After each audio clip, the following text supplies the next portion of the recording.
That sense of there is no limit, and that all this expansion, this success, this elan, we're not really going to have to pay for it. Now, of course, that didn't turn out to be true. You could see the crash.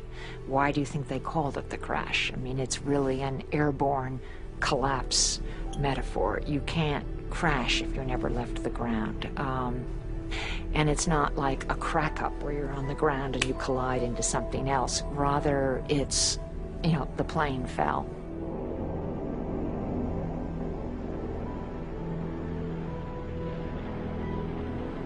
The 20s had been so prosperous in so many places, not in the countryside. The farming industry was in very bad shape in the 1920s. But certainly in the cities, it was very prosperous. People were making fortunes on the stock market.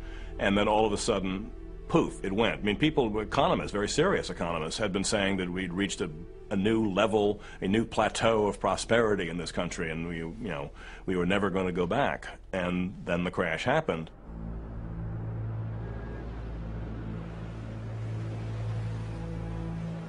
All through the summer of 1929, there had been ominous rumblings. For months, unemployment had been rising. Automobile sales and department store revenues had fallen off sharply. Across the South and West, farms were failing in record numbers.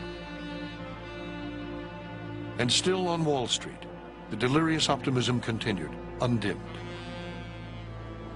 On August 27, 1929, the Dow Jones average reached its all-time peak as an army of frenzied buyers descended on New York, desperate not to miss a single day's trading, swamping the hotels, camping out on the street in front of the stock exchange, and in the tiny graveyard of Trinity Church on Broadway, where Alexander Hamilton lay buried.